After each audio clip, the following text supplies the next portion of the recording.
Bonjour, alors nous allons conclure le Tanya d'aujourd'hui, la fin du Pérec 13, on est le 20 Tevet 5780. Il faut savoir une chose, lorsqu'il y a, par exemple, chez un homme, un réveil, un sentiment qui va se réveiller, mais ce sentiment qui va se réveiller va être le résultat, la conséquence d'une raison qui n'est pas obligée d'être là tout le temps. Alors qu'est-ce qui va se passer? La chose va venir parce qu'il y a quelque chose qui l'a réveillée. Mais cette chose qui l'a réveillée, si elle s'en va, alors le réveil qui est venu grâce à cette chose-là va également s'en aller. Une chose qui, donc, ce réveil-là est dépendant de la chose qui l'a amené. Et si la chose qui a amené ce réveil ne va plus être là, le réveil va également passer. Et une chose qui était et qui n'est plus, ce n'est pas une chose émette.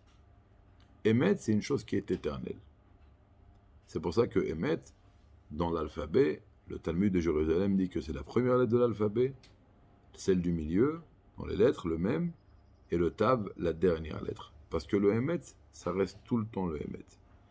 Argia, une chose qui est temporaire, c'est la Shon Sheker, ça vient du langage de mensonge. Alors maintenant, on va essayer de prendre le Tzadik. Alors, je vais vous donner un exemple, par exemple. Il y a écrit des fois que, dans la Gemara, c'est écrit, c'est dans la Chassidoute, que des fois on a un réveil de Tchouva, par exemple, parce qu'il y a une voix céleste qui a crié « Faites Tchouva, mes enfants ». Alors, on a une partie de notre âme qui reste là-haut, qui entend cette voix-là, et ça va avoir une influence sur la partie de notre Neshama qui est dans notre corps, et on va avoir un élan de Tchouva. Mais qu'est-ce qui se passe très souvent? Cet élan de Tchouva, il vient et il part. Comme il est venu, il s'en va. Parce qu'il est venu grâce à une voix. Cette voix, elle n'est pas constante.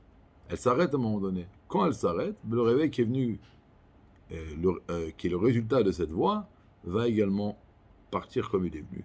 Et une chose qui est venue à cause d'une raison, et lorsque la raison s'en va, cette chose qui est venue s'en va également, ce n'est pas quelque chose de émet. Maintenant, on va prendre le tzaddik. Le tzaddik, il a un amour de Dieu constant, qui ne s'arrête pas. Donc c'est émet. Alors que le Benoni, qu'est-ce qu'on a dit? Au moment de la prière, son cœur est rempli d'amour, mais après la prière, ça s'arrête. Donc c'est pas émet. Alors là, le rabbi va faire une parenthèse extraordinaire. Il va expliquer une chose très très belle. Regardez, on dit le mot tamid, ça veut dire constant. On va prendre le Beth Amikdash. Dans le Beth Amikdash, sur le tabernacle, il y a écrit Esh tamid tukad ala misbeach lo tirbe. Il fallait qu'il y ait constamment un feu allumé sur le tabernacle. Et là-bas, le mot tamid, constant, c'est au sens propre du terme. Il y avait un feu 24 heures sur 24. Maintenant, une autre formule où c'est écrit tamid, constant, l'allumage de la menorah. Les ha'alot ner tamid. Mais la menorah, elle n'était pas allumée toutes 24 heures sur 24. Elle est allumée depuis Mincha jusqu'au lendemain matin, avec une bougie qui reste allumée. Mais toute la menorah, elle s'éteignait. Et il a rallumé après Mincha, jusqu'au lendemain matin. Le sacrifice qu'on faisait le matin et le soir, aujourd'hui on fait Shacharit à la place et Mincha à la place. Comment il s'appelle? Korban Tamid. Tamid, c'est-à-dire constant. Alors quoi, constamment on amenait un Korban, un derrière l'autre? Non. Il est constant parce qu'il se répétait de façon journalière, de façon quotidienne. Et là, on va voir que donc, même chez le Benoni, il y a du Hémet.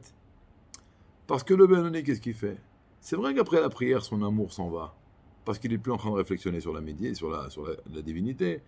Le moment propice duquel on a parlé très longuement, parce que brille dans le monde l'intellect de Dieu, et ça donne la force à l'homme de méditer et de faire que son intellect va dominer son cœur, ça passe également. Donc, l'amour du Benoni va s'éteindre après la prière. Mais qu'est-ce qu'il va refaire le lendemain matin? Il va se faire une grande préparation, il va à nouveau réveiller cet amour. Et c'est pas grâce à un réveil d'en haut. Il y a un moment propice, mais il l'utilise. Ce moment propice n'a aucune valeur si on ne va pas l'utiliser avec nos propres efforts.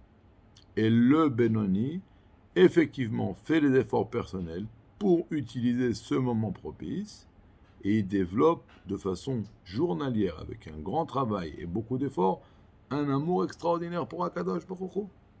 Donc, il dit, si on va comparer l'amour du Benoni à ceux des Tzadikim, le tzadikim c'est considéré comme le Emet, et les Benonim non, pour que ça passe. Mais si je vais prendre les Benoni sans les comparer aux tzadikim, il y a du Emet ici. Alors ça veut dire que il peut avoir un niveau que par rapport à son niveau, au niveau, il peut avoir une chose que par rapport au niveau dans lequel elle se trouve, c'est du Emet, et par rapport au niveau d'avant, c'est pas Emet. D'où on apprend ça? Regardez, dans le Mishkan, dans le sanctuaire, il y avait les murs, c'était des planches. Maintenant, comment on faisait tenir les planches? Comme des portes blindées, avec 2 anneaux, et puis à l'intérieur, une barre. C'était des bouts de bois, d'accord? C'était ce qu'on appelle les krashim et les brichim, d'accord? Maintenant, comment c'était les brichim? Il y avait des murs dans le Mishkan, un là, et puis un là, bon, d'accord, nord, sud, ouest.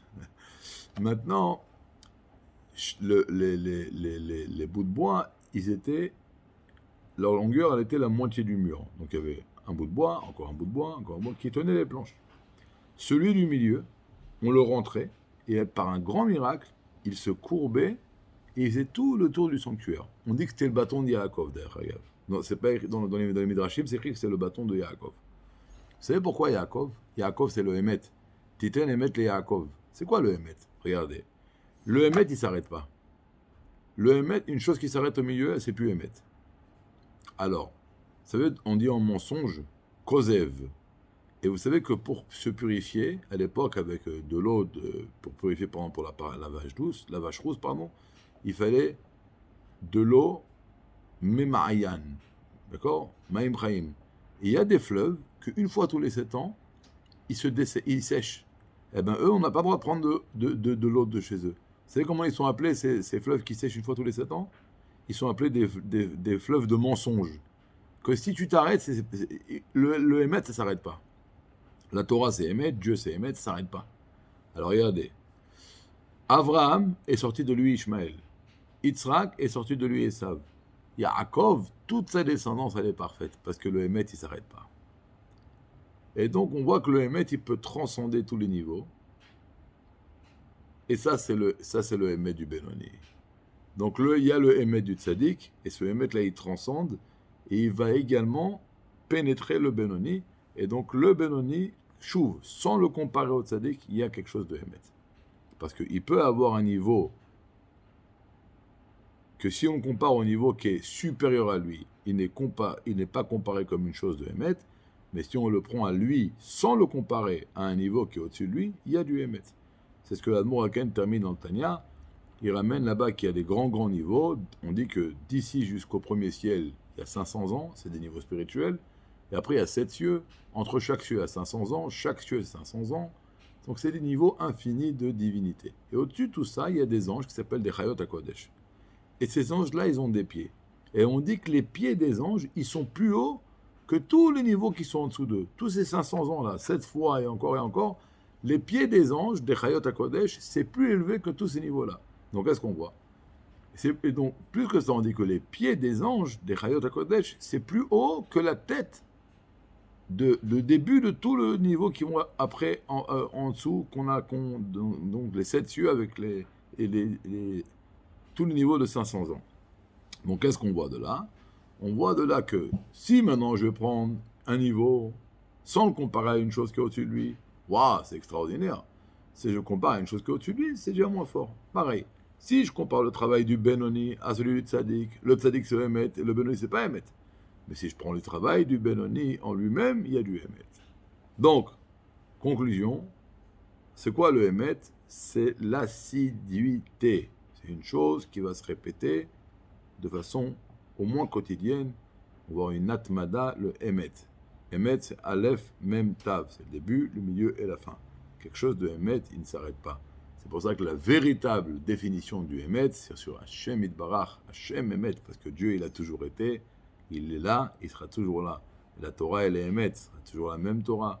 Et quand on est attaché à Dieu, alors on devient nous aussi, on va prendre de ce Emet, et ça va se traduire dans une assiduité journalière, au moins sur certains points dans notre service de Dieu, de choses qu'on va faire pour Akadosh Baruch Hu. Une très très bonne journée, remplie de bénédictions, une très bonne santé, faites attention à vous, protégez-vous avec la corona, et que Dieu vous épargne de toutes choses négatives et vous donne des grandes brachot sur vos têtes.